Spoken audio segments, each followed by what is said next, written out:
sports fans, PBZ Sports Chaos. We're reveling in the Celtics victory.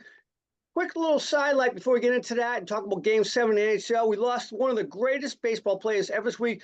PB, I still think Willie Mays may be the greatest all-time baseball player ever. What do you think? Yeah, he's right up there, no question about it. I mean, here's a guy too. I mean, I remember because I was into baseball very, very young, and he played up until like 73 or 74, I think. 74, I think, with the Mets last year. Yep. And I was 7 years old. And I literally remember because I remember my dad always talking about him. So I actually can remember seeing him play on TV when I was like 6 and 7 years old. But imagine that, huh? That's awesome. You know what every time I watch video of him, he was the first legitimate 5-tool player, right? yeah. He could run, throw, hit for average, hit for power. It was unfreaking believable. Hey, speaking of baseball, before I talk about hockey and NBA, the Rockies won last night in historic fashion. The first ever, I gotta get this right, MLB walk-off pitch violation. Oh, really? Meaning the pitcher went over the time clock and walked in the winning run. PB, I don't know about you, but I think that sucks for baseball at the end of the day. Do you agree? I mean, come on.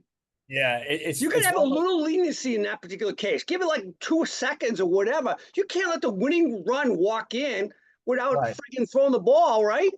Right. Yeah. I mean, the one side of the coin is when you make a rule, it's a rule. You can't stop making exceptions to it. But if it's in place, but given situations and circumstances, you can put a thing in there like that. Like there's no pitch clock for the ninth inning if the game was within like one run or something like that. That would be a good one. I wouldn't mind that. Something that just kind of eliminates that possibility of someone winning on a pitch violation. Yeah. By the way, a major league pitcher for the A's the other night won without even throwing a pitch. He picked off a guy at first base and he was credited for the win. So unbelievable. All right, speaking of wins, we're going to talk about the Celtics first before we talk about Game 7 in the NHL. That was freaking awesome. As the person who went to his first and probably only time I'll ever go to a championship clinching game in my life. And by the way, we paid unbelievable freaking money for it, like $5,000 plus. And sat in the top of the friggin' arena, but still to be there for a championship clinching moment, it was awesome. It was just incredible. And the Celtics, they deserved it. By the way, they completely annihilated Kyrie. They took him out of the series. He can never play in Boston again, I don't think, in my opinion. And Luka, for the most part, couldn't shoot outside. They let him shoot outside. He did score in the paint, ironically, but he could not shoot from outside. That was unbelievable. What do you think? Yeah, I agree with you. So a question for you first. How long did you stay after the final buzzer? Oh, right through the ceremony. Oh, so the whole, like, you stayed like an hour late, an hour after, maybe? About 40 minutes, 35 minutes. Yeah, we stayed right through the MVP award and then probably left a few minutes after that. Yeah. All right. Well, we'll get to the MVP in a minute if we think it should have been Brown or someone else. But yeah, I thought epic win. I'm happy that you were there and you got to see your first championship. I was at Game 7 of the Lakers series I think it was 84. I went with my dad. I'll never forget that. That was my first, and I don't think I've been to a clinching one since then. So I'm glad you got it under your belt, 40, 50 years later. Yeah. By the way, Dan Shaughnessy says the 84 Celtics championship was the best 7-game series ever. Yeah. But yeah, nice. and Game 7s are a little bit more obviously intense because there's still that chance of winning even if you still lose, right? Right. But just to see it, I mean, that's just awesome. So I'm happy for you. By the way, what's most important, we move ahead of those goddamn Lakers with championship 18. Yes. Yeah. Unbelievable. All right, so you mentioned about the MVP. I thought Jalen was deserving. People say, well, what about Tatum? Tatum played one good game, Game 5. That was it. One good game. Yeah. I would say if maybe Drew Holiday should have been in consideration. Drew Holiday was certainly, when you look at it. But yeah, I mean, I'm not disappointed. I just thought it wasn't as clear cut and obvious that, oh yeah, it's Jaylen Brown should get the MVP. But that aside, Doesn't matter who got the MVP. It matters that the team won the series, put up another championship, broke the Boston drought of 5 years or 5.5 years, which was like the second longest drought that we've had since we've had 4 sports teams in place or something like that. So, By the way, 13 titles now in this century. And by the way, in 22 years, because the Patriots won the 2001 Super Bowl, which was played in 2002. So in theory, it's 13 in 22 years. I don't know any other city in America can say that, right? that's amazing. No, it's amazing. And it's going to live on too, because we're going to talk too about chances of repeating. Yeah, well, let's get into that. So this team, their entire core is signed under contract. They got 2 guys that are getting up in age. Drew Holiday, who just mentioned, could have been the MVP. Al Horford, 38 years old. Drew's 34 years old. Al looks still pretty spry. He says he's coming back. By the way, he's the one of the last 2-time winners of the college championship, NCAA, and now he has NBA championship. So I think this cements his legacy. This puts him in the Hall of Fame. And if he does a duplication this year in 2025, certainly he's a first ballot Hall of Fame. What do you think? Yeah, I'm right there with you. I'm right there with you. I mean, and I think this team has the core, like you said, necessary to continue to dominate, especially in the East. You know, I'm trying to think. I mean, there could be some big moves in the offseason that might shake that up a little bit. But I mean, there's lots of talk about Paul George going to the Sixers. That would be a big move. yeah. But Paul George, in my mind, is unreliable. He's always hurt. So Yeah, and the one thing the Celtics did this year that I don't think they'll do in terms of their repeat is go 16-3 in the playoffs. Like they kind of cakewalked through the whole thing, really. They never got challenged. They never by the way, faced if they had only won in game 4, they would have been 16-2, which would have been the greatest run ever in NBA history in the playoffs to a title. Didn't the Warriors like go 16-0 or sweep like all the way through or something? No, the closest was the Sixers back with Moses Malone when they were going to go full, and I think they were 16-2 if I'm not mistaken. Oh, okay. 15-2 because back then it was the first series of best of 5. 3 out of 5, yeah. So you know what? I think that I don't think that's going to happen in next year. I don't think they're going to cakewalk through the whole thing like they did. Like that's a historic season, but I think they'll maybe stretch a series to 7 games or have a few 6 games, or maybe you'd have to come back from down 3-2 or something. I still think they have the ability to do that. So I'm not going to put another maybe 2 championships in the next 3 to 4 years, I think is realistic for this team. I agree, but given the fact that Tatum's only 26 and Jalen's only 27, yes, Al's 34 or 38 and Drew's 34. This team could be like the 80s team. They could win 3 in this decade. I would not be shocked. I'd almost consider it a disappointment if they don't win 3. Yeah, I think that's really do. I think that's realistic. All right.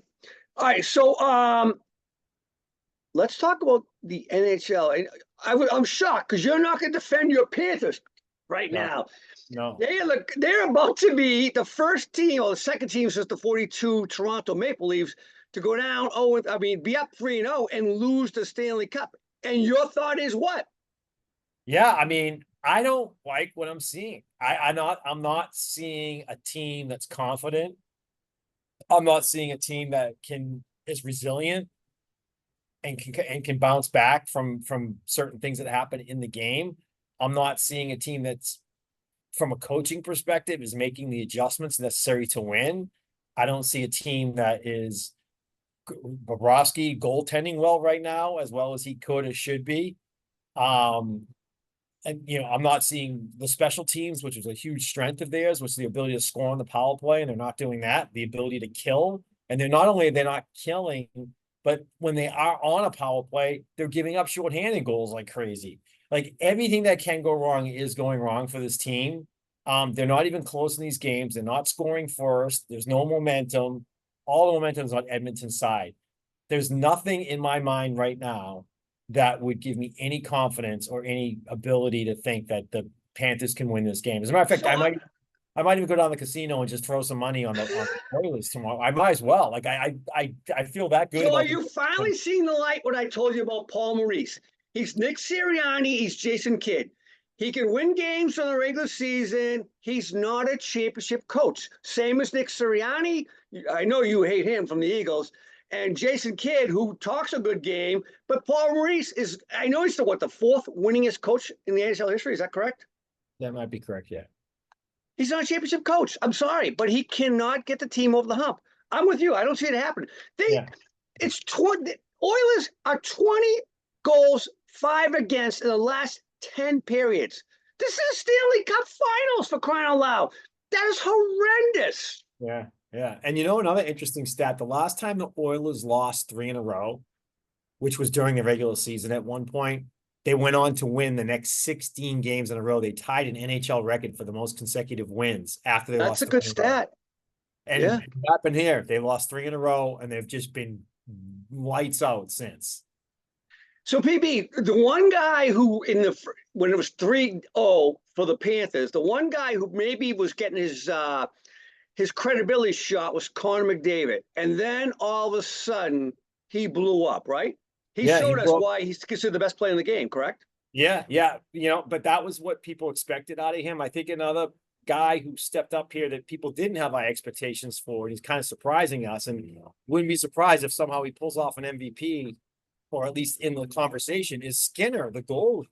I had a feeling you were going to go there with that. Yeah, you're right. He's keeping them on. He's keeping them in the games, right? Yeah, absolutely.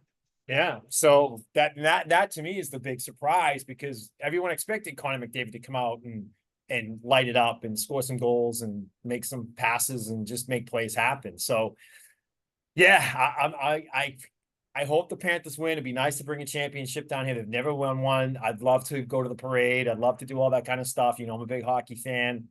But now I'm in that space where I have zero expectations. So anything that does happen is just going to be fun gravy on top of my expectation and prediction at this point in time that the Oilers are going to win this thing.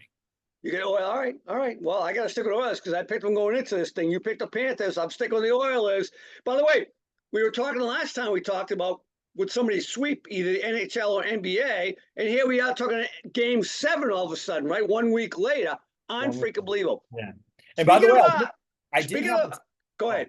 No, I was going to say I did have the Celtics in exactly 5, so I was right there at least. You had them in 6. I think you had them winning on the road in 6. Yep. Yeah, I was afraid of them playing like dogs in home, but they played that home game was. And by the way, the crowd that night was so electric. It was unfreakable. And then the parade. I went to the parade as well. I took my daughter. And by the way, Kyrie Irving can never come to Boston. No matter what he says, feelings are gone. No, they're not. There was so many F Kyrie chants and Kyrie sucks chants at the parade. He's not even there. He's not even at the parade. They just kept on shitting. Like, we were there for 3 hours, and every 15 minutes, Kyrie sucks or F Kyrie. It is unbelievable how much disdain the Boston fans have for Kyrie Irving. He could never come to Boston again when he stopped playing the NBA. He can't walk in the city. It's unbelievable. That's great. So I'm sorry, I interrupted you when I was saying it. What were you going to say? No, that was it. I just wanted to speak about the disdain for Kyrie the prick Irving. Oh, okay. Oh, my God. Yes. All right. Anything else before we sign off? No, that's tomorrow night. You don't get Game 7s in an NBA or NHL final that often. Sometimes you can go several years without one. So there's one tomorrow night. I highly encourage people to watch it. It's going to be an awesome game. It's going to be happening 15 minutes from my house. Go Panthers, even though By the way, a little fun fact. NHL is only had 17 Game 7s in the Stanley Cup. The record is 12-5. It was 12-2. The last 3 times the visiting team has won Game 7, and we saw one of them, unfortunately, at my house 5 years ago, right? Was that the Blues and we watched it that night. That was in Boston, right? Yeah, and then the time the Bruins did win was also a Game 7 on the road in Vancouver. In Vancouver, that's correct. 2011. I was on a cruise ship. That's right. Yeah. So those must be 2 out of the 3 involve the Bruins. Right? Yeah. Oh man. Wow. All right. We'll see. All right, man. Take care. I'll talk to you. All right.